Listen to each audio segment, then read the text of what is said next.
All right, welcome everyone to our Cisco Lab session. In this lab session, we are going to review dynamic routing protocols, specifically EIGRP. So we are going to have a simple network topology where we are going to be configuring EIGRP to share routes between routers, and we are also going to configure EIGRP for IPv6. So let's get started. So we're basically going to build two simple networks, two simple LANs. So I'm gonna have two routers.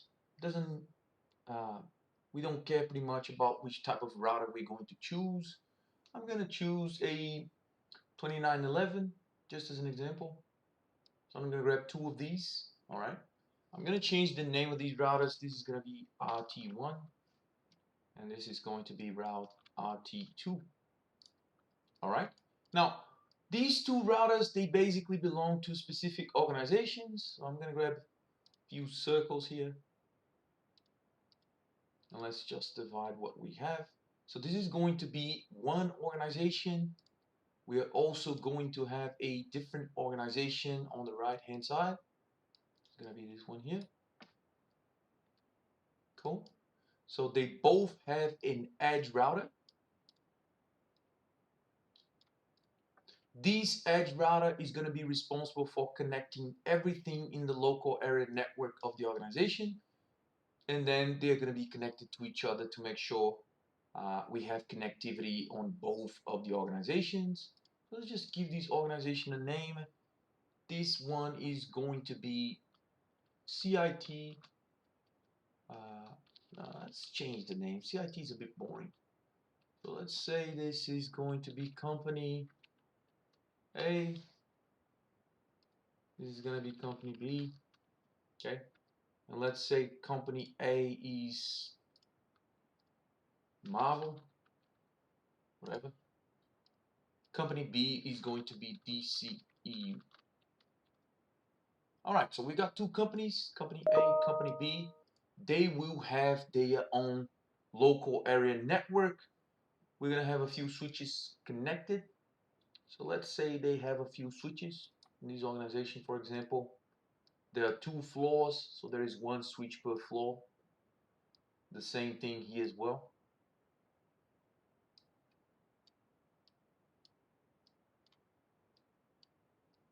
All right. Now the switches, they're connected to themselves using a gigabit port. So gigabit to gigabit. Every switch is connected to the router, of course, using a gigabit port as well. Here we have pretty much the same thing. And here the same thing as well. Oops, I grabbed the wrong switch here. This is a wrong switch. So let's grab a 2960 as well. So this is going to be gigabit 01 of this switch connected to gigabit 02 of switch 2. All right.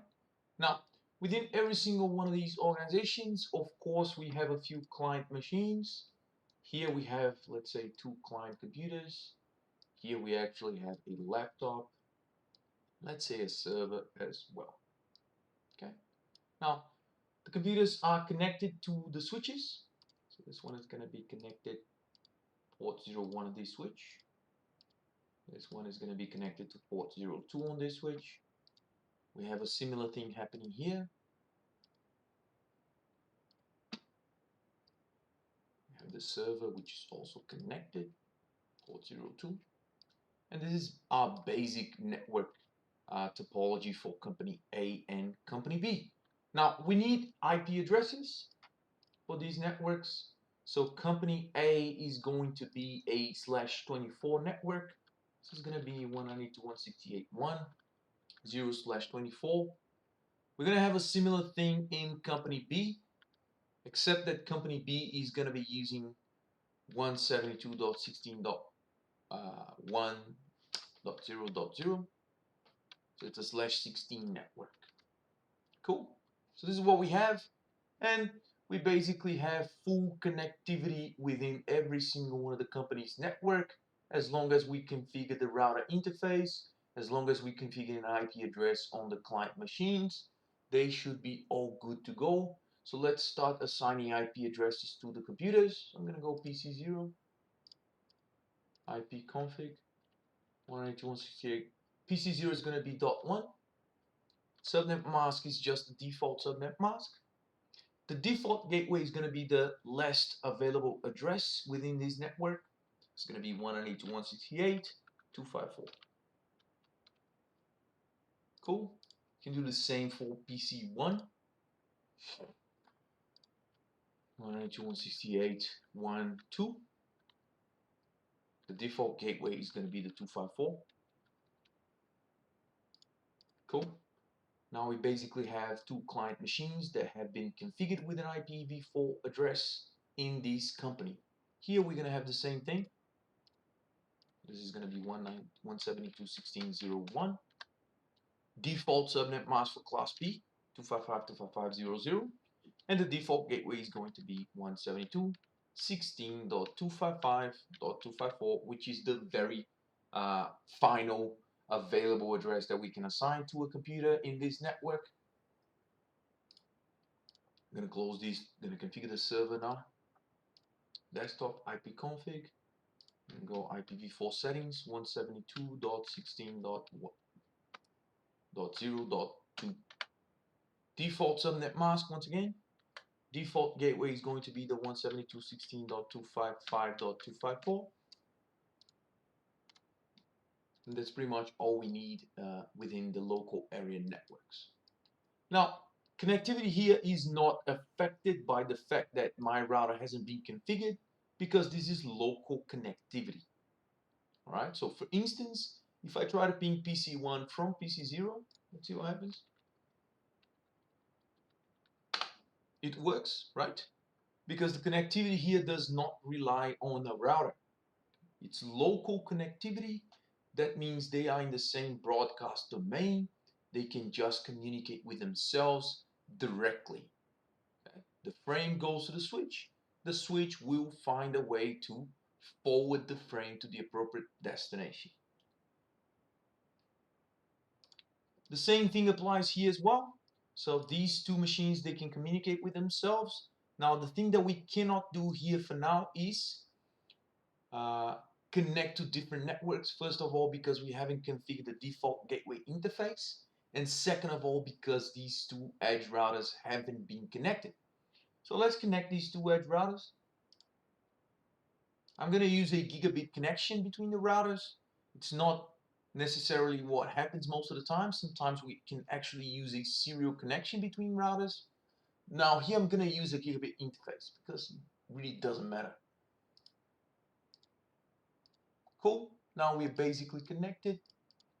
The router interfaces, they are currently down, and that is because the router interfaces, they are administratively disabled by default. So if I want to bring an interface on a router up, I need to go to the router itself and I need to do a no shutdown on the specific interface. Now, because these two routers here, they are connected, this connection between two different routers needs to be in a separate network. So what we need is we need to create a network that will allow us to connect router 1 to router 2. This is going to be a separate network, which we're going to call network C. And network C's IP address is going to be 10.1.1.0/30. Okay. Now the IP addresses that we're going to be configuring here are .1 on this router and .2 on the other router. Cool. So this is exactly what we're going to be doing. So in order to make sure we have all the links functional, we have to go to the routers. We have to activate their respective interface according to the IP address of the network that they're connected to. This is exactly what we're going to be doing now. So we're going to be going to router 1 first. And in my router 1, I'm going to say no for the setup mode. I'm going to type it in enable conf t, and now we're going to be able to configure the interfaces. So let's do the local area network interface first. So I'm going to go interface gig 01 to go to the interface itself, and then we're going to assign it an IP address with the command IP address 192.168.1. This is a 254. Subnet mask is 255.255.255.0, and then we can bring the interface up with the command no shutdown. All right. Now we don't need to change the host name, but I'm just going to change the host name because I'm already here. So this is RT1. I'm going to save the running config to startup config with the command do wr. And now I have just configured my interface on router 1 with an IPv4 address. Our next step is going into interface gigabit 00 of router 1 and also doing the same thing, configuring an IP address on the router interface itself as well. So let's do that. So let's go to interface gig 00. We're going to assign an IP address 10.1.1.1. Subnet mask is /30. That means it's 255.255.255.252. And then we're going to do a no shutdown on the interface itself to bring the interface up. Cool. It's still down because I also need to do the exact same thing on the other side. Otherwise, they will not become up. So let's go to router 2. Follow the same procedure. I'm going to go to CLI on router 2. I'm going to say no to the setup mode. I'm going to go enable conf t. And then we're going to go to the interface itself of router 2 with the command interface gig 01, assigning it an IPv4 address with the command IP address 172.16.255.254. Remember, this is the last available address on this network, and the subnet mask is going to be 255.255.0.0. After that, it's just a matter of bringing the interface up with the command no shutdown. And now we have another link which is up. Now we also need to do the same on interface gigabit 00. That's exactly what we're going to do. Interface gig 00. Going to assign an IP address 10.1.1.2. Subnet mask is 255.255.252. We're going to bring the interface up with the command no shutdown again. And now we have all the links up.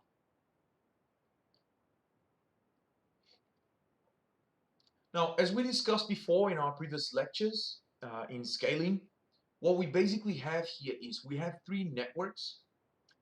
They are not all in the same router. So if we remember, a router only knows about the networks that it's directly connected to. So router 1 only knows about network of company A. It knows about network of C, which is the point-to-point connection, and it knows about company's B network, and it doesn't know about the company's B network because company B is not directly connected to router 1. So there has to be a way for us to learn about network of company B in router 1. In the same way, there has to be a way for us to learn about company B in router 2, because router 2 is not directly connected to company's A network, so router 2 still doesn't know about company's A network. So this is exactly what we're going to be doing right now. We are going to be configuring it. Now, before we start configuring Eigrp in order to make sure they can talk to themselves, we are going to the router itself and we're going to check the routing table on the router with the command do show IP route. As you can clearly see here, router 1 does not know about company's B network. Company's B network is not part of router 1's universe. Let's put it this way. Cool. Now we're going to use a dynamic routing protocol here, which is Eigrp, in order to make sure these 2 routers, they can talk to themselves and they can exchange the information. So in order to do that, just going to type it in here what we're going to be doing. So this is going to be Eigrp to exchange the routes between router 1 and router 2. Now let's go ahead and configure Eigrp so that router 1 can talk to router 2 and exchange the routes. So I'm going to go to router 1 first. Enter. And then what we're going to be doing is to configure Eigrp, we need to type it in the command router and then the dynamic routing protocol we want to configure. Because we want to configure Eigrp, it's going to be router Eigrp, and Eigrp requires an autonomous system number.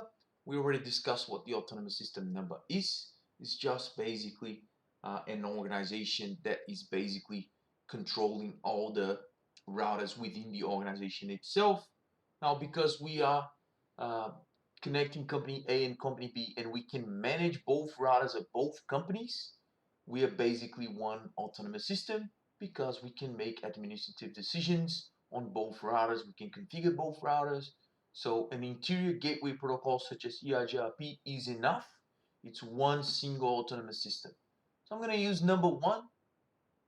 I'm going to use something better. 64.512. It's going to be the number I want to use for my router Eigrp. So after that, enter. Now we have started Eigrp for IPv4. What we need to do next is we need to inform the networks that we want to advertise.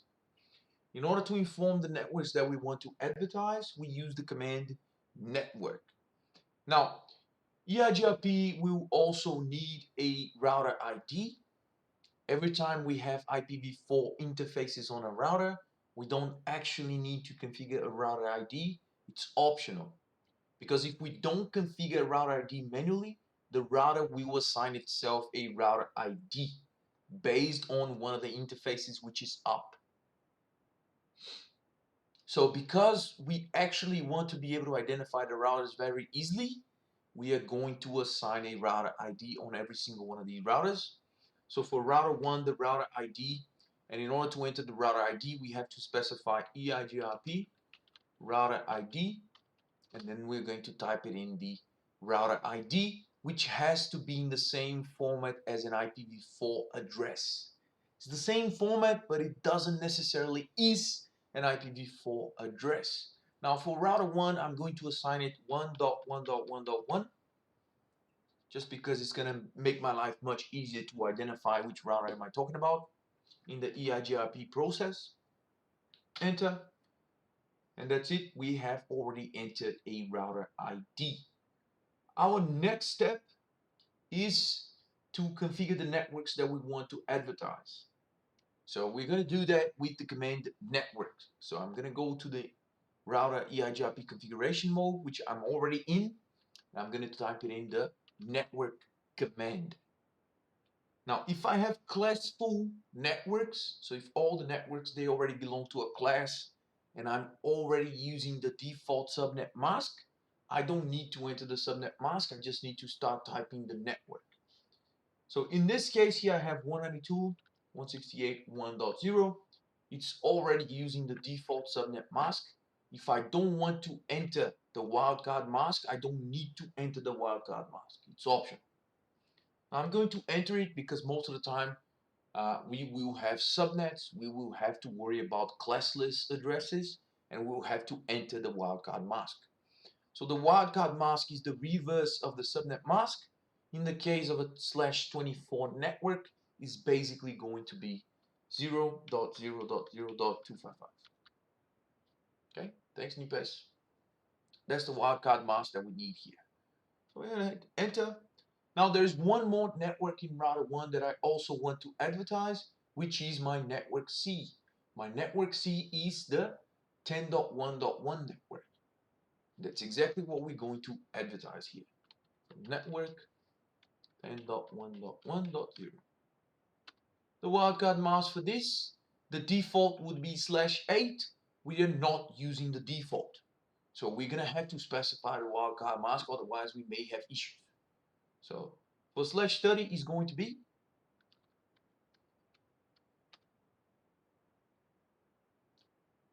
so the subnet mask of a /30 is 255.255.255.252. The inverse of this, we take the all 255 numbers and we subtract this, we are going to get this 0003. Cool, hit enter, and that's all we need. So router 1 has been already configured. Now there's one extra step we need to take in router 1. we are going to make sure we're not going to send hello messages, EIGRP messages, to the local area network, because after all, we have no routers inside of the local area network. So we are going to make this interface a passive interface. A passive interface is not going to send out hello messages for the EIGRP process. This is exactly what we're going to do here with the command passive interface, and then we're going to type the interface we want to make passive, which is gigabit 01. So this is all we need to do in router 1 to make EIGRP work. We're going to do exit, do WR to save the config. All right, now we're going to do the exact same thing on router 2. Let's go to router 2, and we're going to do the same. Now before we start doing that, let's change the host name of router 2 just to make sure we can identify it easily. And now we're going to configure EIGRP on router 2. So it's pretty much the same process that I followed for router 1. I'm going to type it in the command router EIGRP, type the autonomous system number, which is 64512. Now the autonomous system number has to be the same autonomous system number I gave to the other router, because otherwise they will not communicate. So 64512 will do the job. Cool. Now after that, we need to do the same process. Let's assign a router ID. For router 2 is going to be 2.2.2.2.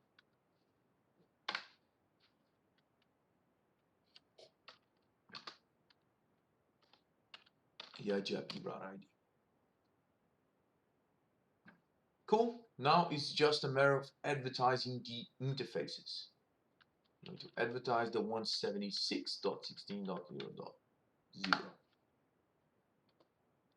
And the subnet mask is, no, the wildcard mask is. So we're using the default subnet mask, which is /16. What would be the wildcard mask? Yes, the reverse of this, which would be 200.255.255. Now, there is one thing that we still need to do. We need to advertise the network C. Now, keep in mind, if we don't advertise the network that they are both connected to on both ends, they will not be able to establish the neighborship. So we actually have to specify that to make sure that they are in the same network as well. We're going to do that as well.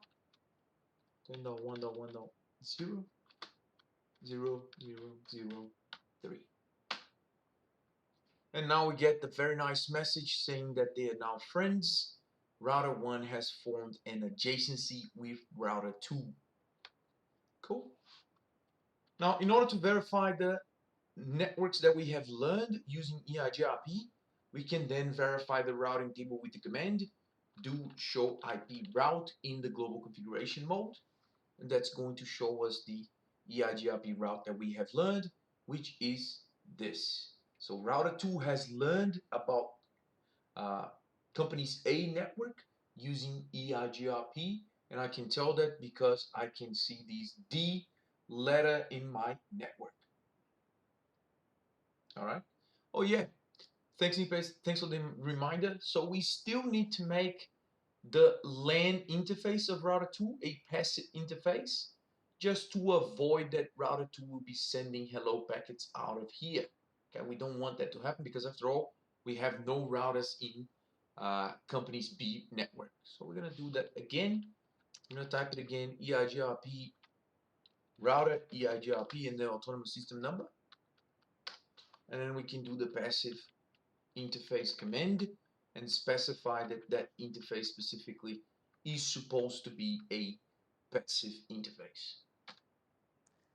Cool. Hey Robert, do you have interface range in this command, like passive interface range, if we have to do multiple interfaces, if we have to make multiple interfaces passive at a single time?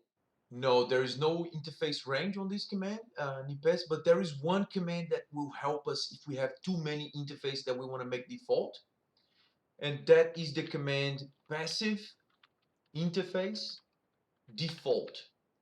Now, this command passive interface default will make all the interfaces passive. So if we type it in passive interface default, that's gonna go to all interfaces.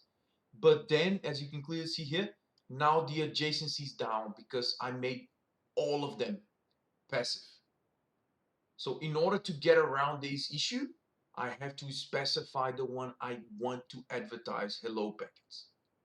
So if I do the passive interface default, I need to make sure that interface specifically that I'm running Eigrp has to be not passive.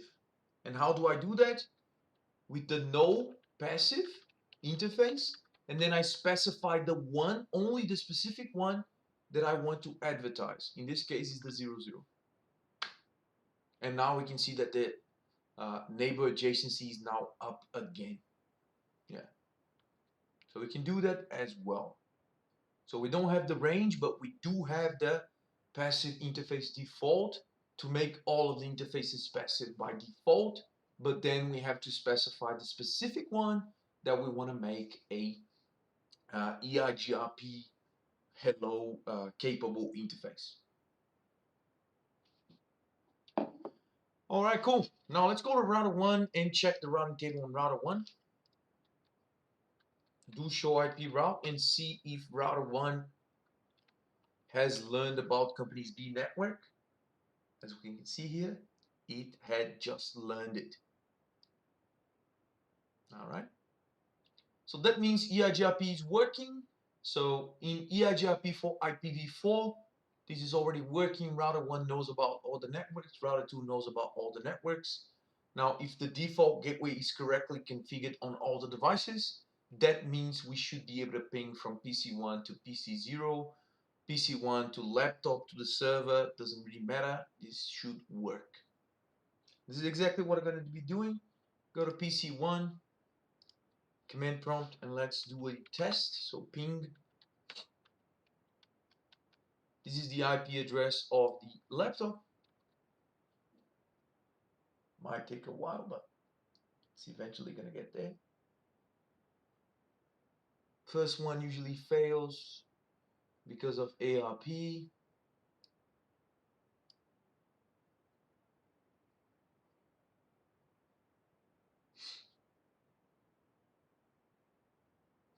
So there is something that is still not working. We need to troubleshoot what the issue is. So let's go ahead and confirm that the IP address on PC1 has been configured correctly. So default gateway, IP address, subnet mask. I'm gonna go to the laptop as well. 172.16. This is the default gateway, 255.254. On the PC here we have the same. So I did the correct test. Let's try again, see if it works.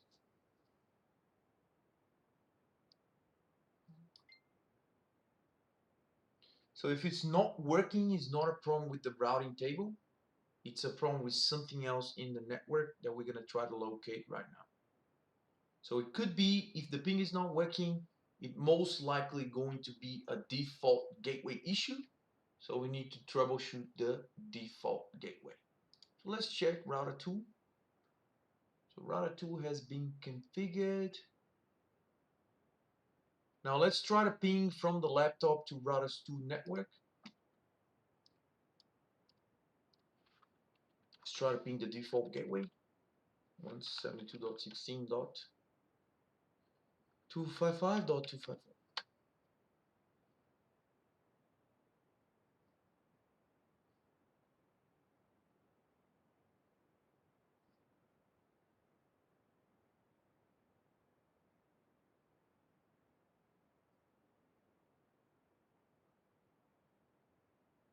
So there is definitely a problem with the default gateway configuration. Let's double check what's going on here. It's actually 176, and you had no. Is it 176? No, I think I just misspelled. This is supposed to be 172. So is this correct? Oh yeah, so the default gateway information on router 2. So we need to go back there and fix it. Yeah. I just mistyped it. Let's go to the interface again. So which is this one, gigabit 01. So the IP address, which is the correct one, is supposed to be 172.16.255.254. Subnet mask. Then we do a no shut. Cool. Now everything should be working fine. Let's test it out. Yep. So now we should be able to ping across.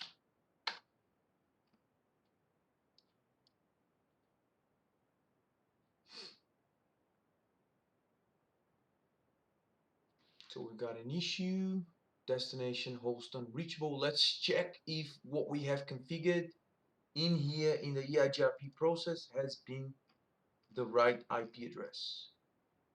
Yeah, so I mistyped the IP address as well. So we're gonna go back to Eigrp and fix this here, right? I'm gonna go back, router Eigrp, type the autonomous system number, 64512. We're gonna do network 172.16.0.0. Okay, and then I'm gonna remove the one that I misspelled.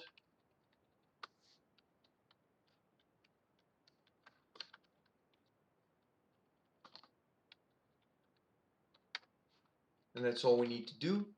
Now if we go back to the PC and try to ping now, let's see what's happening.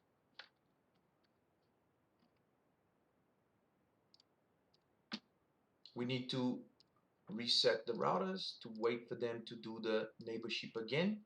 So I'm gonna go to router 2 interface gigabit 00. I'm gonna do a shutdown and then no shutdown, just to reset the Eigrp things, reset the messages.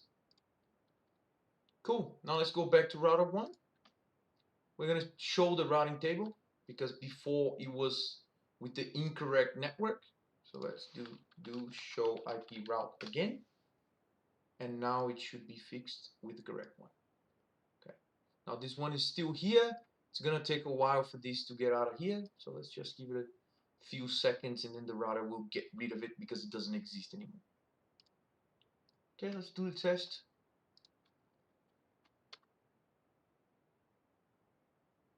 Oh, I'm pinging the wrong address. That's why. So 172.16.0.1. Sorry guys, just misspelling. Yep, it's all good. So we have full connectivity between PC1 to the second network. It's all good. Everything works.